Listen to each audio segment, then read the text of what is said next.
Today, we uncover 6 of the most horrible deaths of rich people, from a wealthy investor trapped by his own prized jewelry to a food collector whose private tasting slowly turned into a situation he couldn't escape after choosing a delicacy most chefs avoid. It was August 9, 2016, in a luxury condominium tower in Lower Parel, Mumbai. Just before midnight, a quiet residential corridor remained empty as a lone resident returned to his floor. Inside the apartment, warm overhead lighting reflected off polished floors and low teakwood furniture, arranged around a glass-topped coffee table with exposed metal supports beneath it. The resident was Arjun Malhotra, 48, a high-profile real estate investor whose portfolio included luxury commercial towers across Mumbai and Pune. He was known for commissioning bespoke jewelry from private goldsmiths rather than purchasing retail pieces. One recently completed chain weighed approximately 3.3 pounds, crafted in high-carat gold with thick, tightly soldered links and a reinforced clasp designed for durability rather than release under tension. Security cameras later confirmed his return to the building just after 11 p.m. At 11:18 p.m., he stepped out of the lift wearing the chain over a light shirt and walked toward his unit at a steady pace. No other residents entered the corridor during that period. Inside, the living room remained orderly, with a low coffee table positioned near the sofa. Beneath the tabletop, a metal support bracket extended slightly outward, aligned roughly at neck height when someone leaned forward from a standing position. Sometime after entering, Arjun moved between the sofa and the table. Investigators later determined that the heavy chain likely snagged against the exposed bracket as he shifted forward. The fixed metal edge acted as an anchor point. As he stepped away, tension formed across the front of his neck. The reinforced links did not flex or release. Evidence suggested he attempted to pull free, but the movement tightened the chain rather than loosening it. The sudden pressure compressed both carotid arteries, reducing blood flow to the brain. Loss of consciousness in such cases can occur within seconds. Without voluntary muscle control, his body weight shifted forward, increasing downward force against the anchored chain. Arjun's knees bent beneath him as his upper torso leaned against the table's edge. The chain remained locked in place, held rigid by the bracket. Forensic analysis later documented a horizontal ligature mark with patterned impressions matching the chain's links, along with deep soft tissue hemorrhage along both sides of the neck. The airway showed compression without fracture of the larynx, and a minor hyoid injury was present, consistent with sustained pressure rather than a sudden fall. Toxicology revealed a moderate alcohol level that may have slowed reaction time, but did not incapacitate him. With blood flow restricted and no mechanism for the chain to break away, the position maintained vascular compression for several minutes. The following morning, domestic staff entered using a spare key after repeated calls went unanswered. They found Arjun kneeling forward between the sofa and the table, unresponsive. Emergency responders confirmed death at 10:27 a.m. The apartment showed no forced entry and no evidence of another person inside. Investigators documented gold transfer marks along the metal bracket, supporting the reconstruction of an accidental entanglement. The official cause of death was ruled accidental ligature strangulation, resulting from entanglement in a heavy gold necklace. The chain was returned intact to the family after examination, while the table bracket was removed as evidence. Authorities concluded that although the necklace's weight alone was not lethal, the fixed anchoring point combined with body weight leverage created sustained carotid compression that ultimately led to fatal cerebral injury. It was September 12, 2017, in an upscale boutique in the Odaiba shopping district. Evening clients moved quietly through mirrored displays as staff prepared private fitting suites for late appointments. In the back of the store, a newly renovated room glowed behind a curtain, its illuminated full-length mirror casting a soft reflection across polished concrete flooring that had just been cleaned. Minasato, 31, was a venture-backed tech founder whose company had expanded across multiple Asian markets. She had arranged a private fitting after meetings earlier that day, stopping by the boutique ahead of a high-profile gala where she was scheduled to appear. Known for favoring invitation-only retail spaces and custom tailoring, she selected a formal dress that required last-minute adjustments before the event. Rather than wait for staff assistance, She stepped into the fitting suite alone to check the fit under the room's specialized lighting, wanting to see how the fabric reflected during movement. The renovation emphasized seamless luxury, mirrored surfaces, concealed lighting, and brushed metal accents designed to appear effortless rather than mechanical. At approximately 7:42 p.m., Mina changed into the dress and stepped barefoot onto the smooth floor. She turned toward the illuminated mirror, adjusting the fabric along her shoulder and watching how it moved under the light. The faint hum of hidden lighting filled the small room. As she shifted her weight, she reached out with her right hand to steady herself against the metal edge of the mirror frame. The lights flickered once. Her arms stiffened abruptly and her posture locked in place. A sharp jolt forced her sideways and she collapsed onto the concrete floor, the curtain swaying from the impact. Witnesses in the sales area heard the thud and moved quickly toward the fitting suite. When they opened the curtain seconds later, Mina lay on her side beside the mirror, unresponsive. No sparks or flames were visible, only the faint glow of the lighting behind the frame. Unsure whether the mirror remained energized, staff hesitated before shutting off the breaker panel. The boutique lights dimmed as power cut out across part of the store. Once the area was confirmed safe, employees began basic life support, while another staff member placed an emergency call. Paramedics arrived about 8 minutes later and attached cardiac monitoring equipment. The screen showed a malignant ventricular rhythm consistent with electrical shock. Multiple defibrillation attempts were made, but circulation was not restored, and she was pronounced dead at the scene. Investigators later determined that the illuminated mirror had been mounted into a metal frame with wiring concealed behind the wall. During installation, insulation along one conductor had been nicked where it passed through a tight metal bracket. Over several days of operation, heat cycling worsened the damage, while the circuit's ground fault protection failed to trip.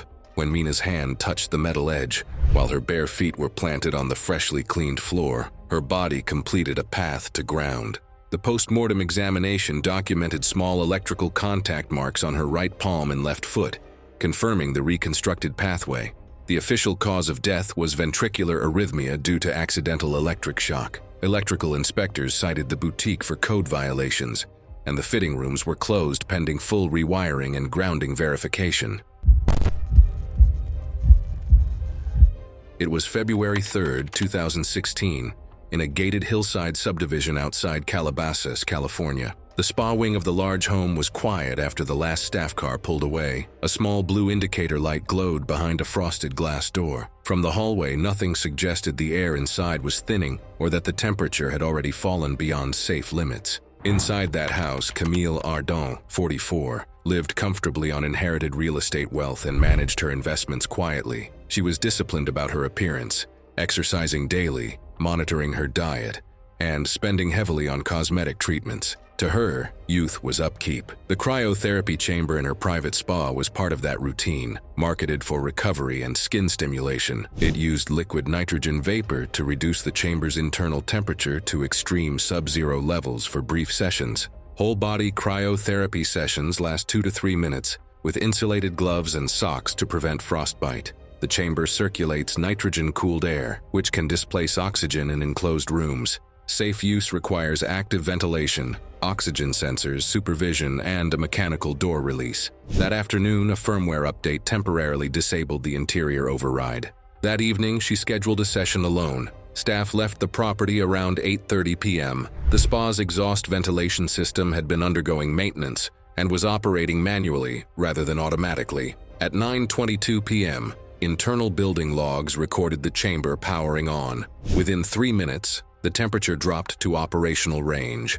During the session, the software completed its update and reset. The magnetic door latch defaulted to a locked position. The nitrogen valve continued cycling to maintain the temperature. Without active ventilation, nitrogen-rich vapor accumulated near the chamber opening and along the lower portion of the spa room. Oxygen levels gradually decreased inside the enclosed space. When she attempted to push the door open, it resisted. She was wearing minimal clothing and no protective gloves. Her breathing became rapid.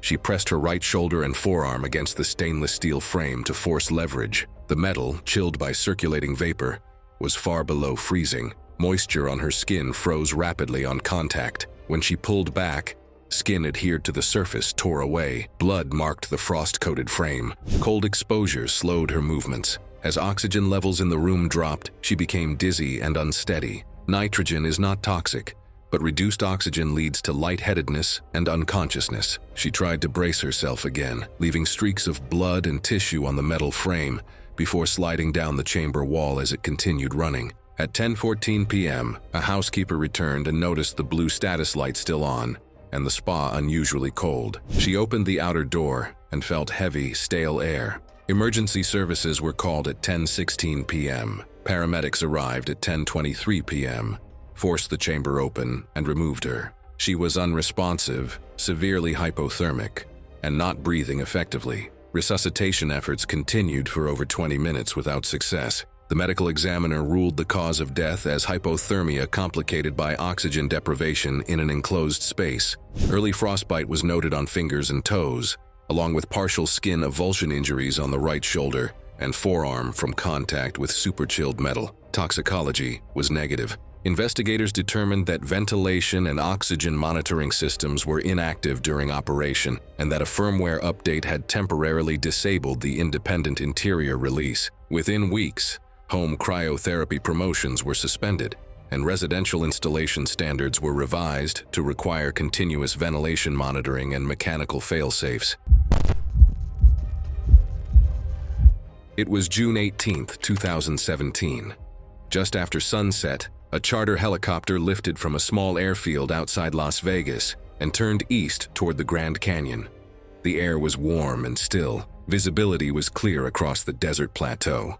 The flight plan was routine and short. Among the passengers were Adrian Castillo, 38, and Marissa Delgado, 34. Adrian had built a real estate investment portfolio across Nevada and Arizona, purchasing distressed commercial properties and converting them into luxury rentals.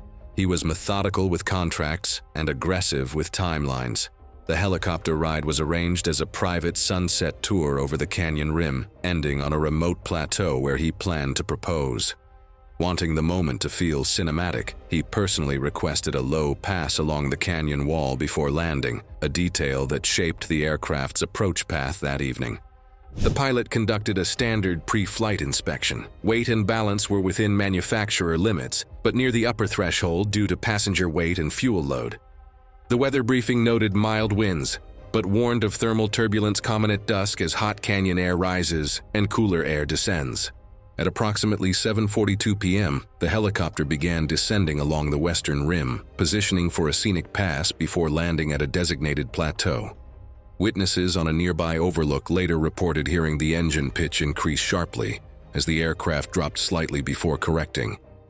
Investigators later determined the helicopter encountered a sudden downdraft along the canyon wall. The pilot applied additional collective input to increase lift. In high-temperature conditions with near-max weight, the engine was already operating close to its performance ceiling.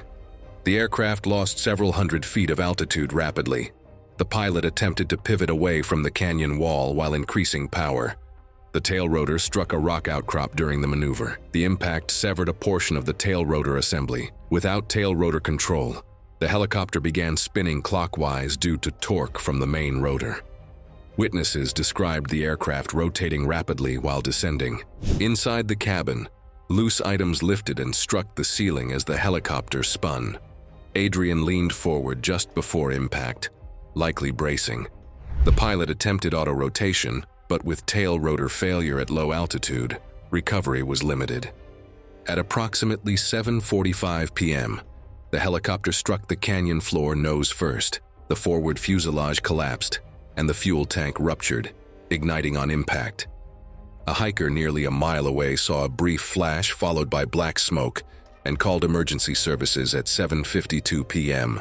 Rescue teams reached the site after dark. The cabin was largely consumed by fire.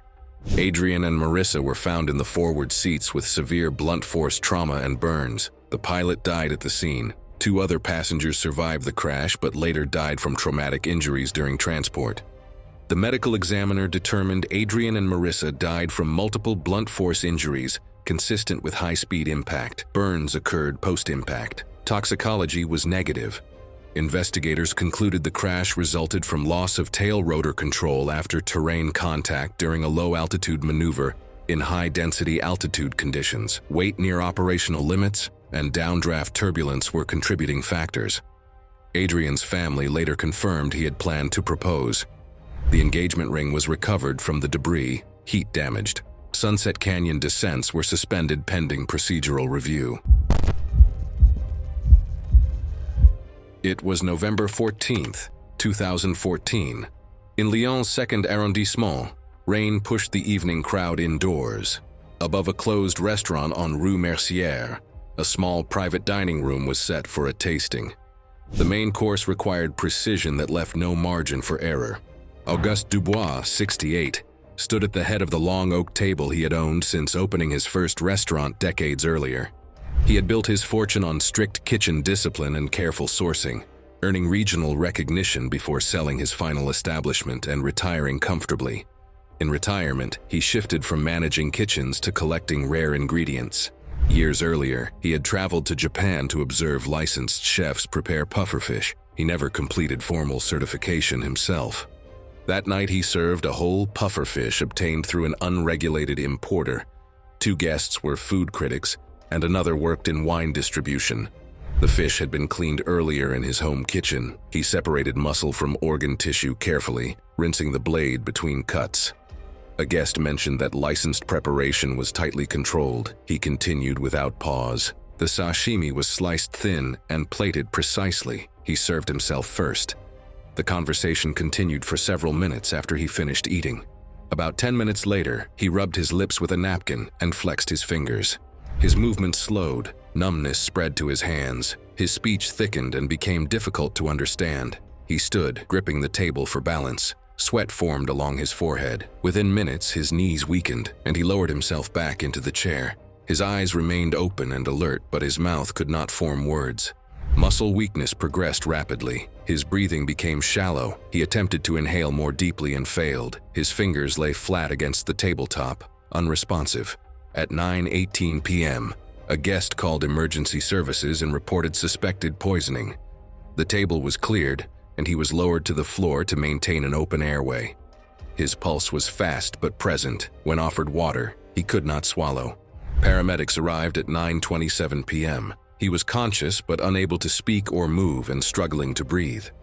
Oxygen was given, but his breathing slowed and stopped as preparations were made to secure his airway. His heart rhythm deteriorated despite resuscitation, and he was pronounced dead shortly after arrival at the hospital.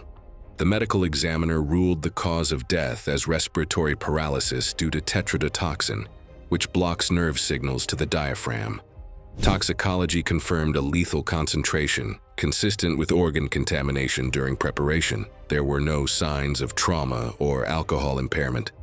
Investigators traced the fish to an unlicensed supplier, and charges were filed for illegal distribution of restricted seafood. The tasting menu was collected as evidence. Guests gave statements and were released. The dining room remained closed. It was May 4, 2013. The Pacific stretched gray and open 220 nautical miles east of Mindanao, far beyond common fishing routes. A 70-foot white yacht moved steadily across deep water as storm cells formed faster than forecast. At the helm was Roberto Bert Villanueva, 61, a wealthy fuel distributor from Davao. He had built his fortune supplying diesel to mining and shipping operations. This trip was personal. Bert insisted on going far offshore to catch fresh yellowfin tuna and eat it the same night. He wanted it sliced minutes after landing. The yacht was crewed by a licensed captain, an engineer, and 2 deckhands. It carried twin diesel engines, hydraulic stabilizers, satellite communication, and an EPIRB distress beacon. Ownership had transferred weeks earlier, but the beacon registry still reflected the previous owner.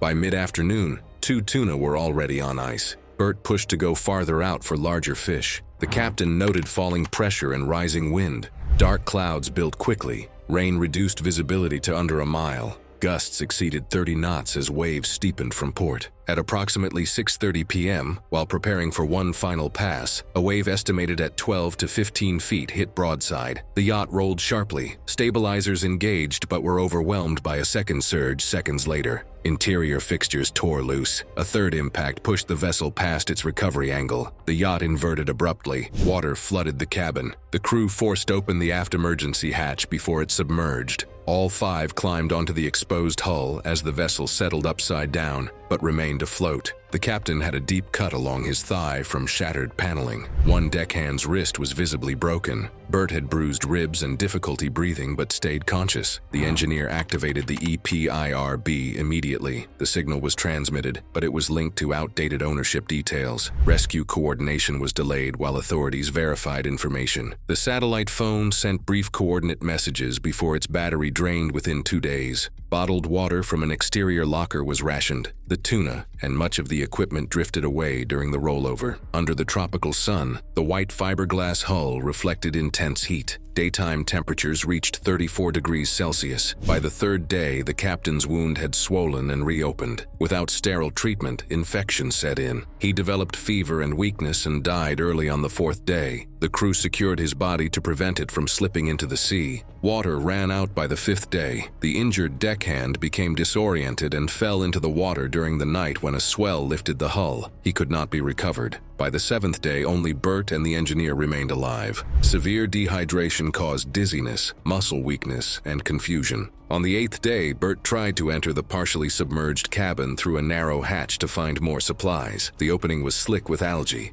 As he lowered himself, he lost his grip and fell into waist-deep seawater. The engineer tried to pull him up, but Bert was too weak, and his rib injury prevented him from bracing. After several attempts, the engineer climbed back onto the hull to avoid falling in. The yacht was located on May 11th. After registry clarification, redirected search aircraft. The engineer was found barely conscious on the hull. Bert's body was recovered inside the flooded cabin. The medico-legal report listed dehydration, heat stroke, and acute kidney failure as the cause of death. Toxicology was negative. The captain's death was attributed to infection and fluid loss. The incident was ruled a weather-related capsize compounded by delayed emergency identification. Bert had gone offshore to eat fresh tuna that night. None was ever served. Thanks for watching. If you like these stories, click here.